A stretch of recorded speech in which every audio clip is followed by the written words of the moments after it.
Today we're looking at death and the Civil War.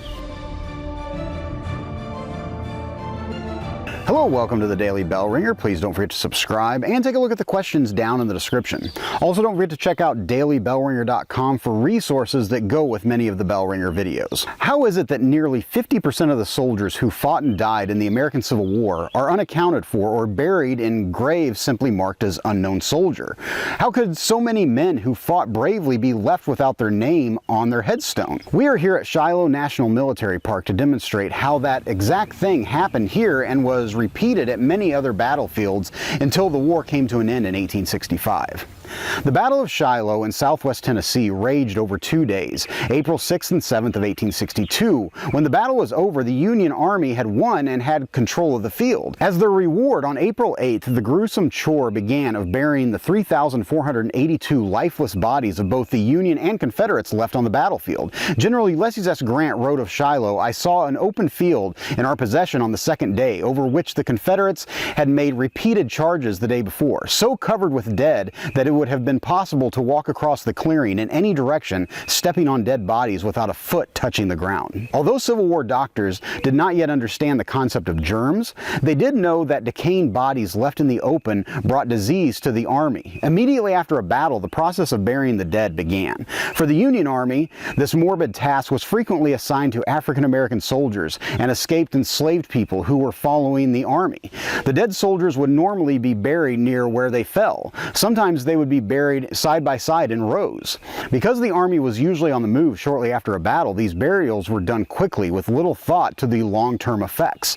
A normal burial calls for a body to be buried 6 feet underground in a casket or coffin. Many soldiers were only buried 2 or 3 feet deep in just the clothes they were wearing when they died. Sometimes a large trench would be dug and the bodies of the fallen would be stacked up like wood and buried together in a mass grave. Here at Shiloh National Battlefield, these mass graves can still be seen today. This burial trench contains the bodies of an estimated 120 Confederate soldiers. You can find 5 burial trenches like this here at Shiloh. In the fall of 1866, over 1 year after the end of the war and 4 years after the battle here at Shiloh had happened, the U.S. Army descended upon the Shiloh battlefield. This time they were here to reinter or rebury the Union soldiers into a new cemetery being established on the battlefield.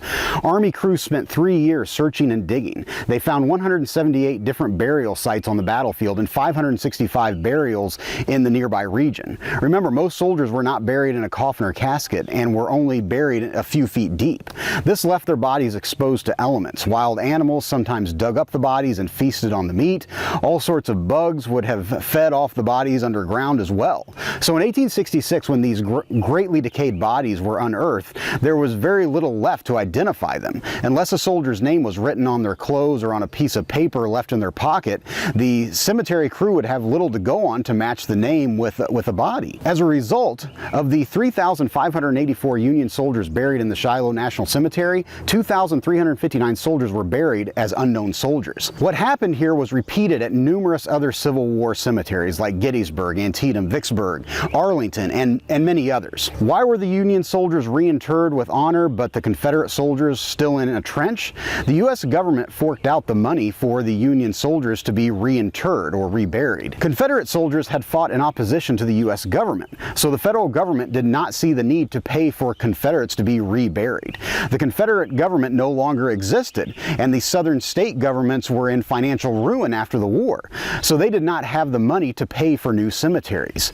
You can find small cemeteries dedicated to Confederate unknown like this cemetery plot in Huntsville, Alabama, but these were mostly paid for by private citizens. To decrease the number of Union unknown soldiers in future wars, in 1906, the United States Army decided that all soldiers should be required to wear a metal disc that provided identification. This was first called soldier pins or name disc. We know them better today as dog tags. Perhaps your family has some dog tags saved away that were worn by family members who served in the military. The military still uses dog tags, but as technology has improved, prove, they mostly use dental records or even DNA to identify soldiers who have paid the ultimate sacrifice. When you see a headstone marked unknown soldier, please remember that each one of these men were someone's son, someone's brother, someone's husband, someone's father.